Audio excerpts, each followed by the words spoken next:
My name is Ian Allison, and I'm doing a bass tutorial for you today for Brook Music. And look, as you can see, it's not so much about the notes I'm playing. There's not any pyrotechnic licks that I'm gonna show you. It's really more about approach and about sound or tone. So I want to talk to you about those two things today. I have a dear friend named Steve Gould, who is an incredible drummer, who said to me kind of recently, the bass player's role in pop music, rock music, backbeat music, especially worship music, is root notes and low end. The bass is the instrument that can do those things the best. There's no other instrument or thing in the band that can cover those two roles like the bass guitar can. What if that becomes your playground? What if you really embrace that role and then decide that every single move you make, every sound, every note, every slide, what if you decide that is going to be your value, like making everything sound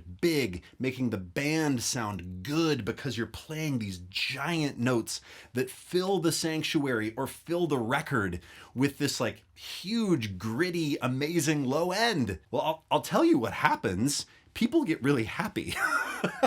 Like when a bass player decides to embrace that, typically they find themselves working more and doing more stuff, especially in the context of like simple backbeat music or worship music. And I don't say simple as a derogatory term. It's actually very difficult to play simple music and make it feel really good. Not everyone plays to the click equally well. Not every bass player or drummer makes a band feel super supported, and that's your role. So when you see me play this, I'm not doing a bunch of stuff. I'm not playing a bunch of licks. I think there's one fill where I'm on this low C, and then I play. It's a response to that really beautiful melody line.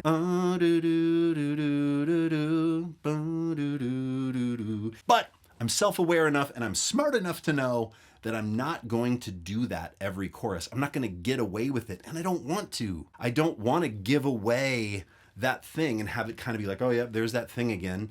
Maybe just once at the end, you pick your moment. So that's how I think about this. I'm playing these big sounds, and I'll talk to you about the tone in a moment. But when I land these notes, I want them just to like cruise in the track.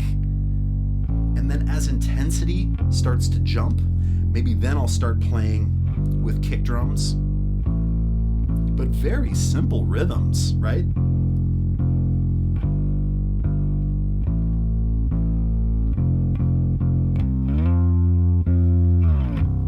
And then being intentional about how I'm choosing register, right? How I'm getting up to these notes and then falling down to the big notes. Really thinking about that as a craft. Now, let me talk to you today too about what I'm doing in terms of tone. This is a 78 Antigua jazz bass that I got years and years ago. I have kind of old-ish round wound strings on it. And I typically, on a jazz bass, I run the neck pickup almost soloed. Then it leans a little bit more P bass, but it has like slightly less chuff. P basses to me sometimes sound kind of woolly and chuffy, and there's something about a jazz bass neck pickup that has this nice clarity but still kind of leans like mid-position P bass sound. And now, let me talk to you about the effects. Okay, here's the dry sound of the bass. First thing I do is compress. I'm plugging into an Origin Effects Cali 76, and I'm running a pretty even blend between a pretty heavily compressed sound and my dry sound. Then I'm going into this octave pedal here by 3-Leaf, and what this does is it plays a note below the note that I play. So without the octave pedal, if I play this C, it sounds like that middle C on a bass, right? But if I turn on the octave pedal, it provides almost that like Moog key bass sound down low. Then I'm running into a Line 6 HX stomp and running a bit of amp emulation. I don't always use this live, but I did use this on the session. Let me show you the difference. Without the amp sim, now if I put it on, There's just a little bit of breakup, right? And when you combine that with the octave, it just gets big and hairy and supportive, and I love it. Then I always run into a noble DI to round out the signal chain, and that's it. Okay, that's a lot about effects, and I want to stress that the effects don't matter so much. The sound needs to start here. It's all in the name of those two roles that Steve Gould so eloquently stated. It's about low end and root motion. You are the person and the role in the band that does that better than anyone. So instead of fighting against it, why not embrace it? Make the tone sound huge, that when you play one note,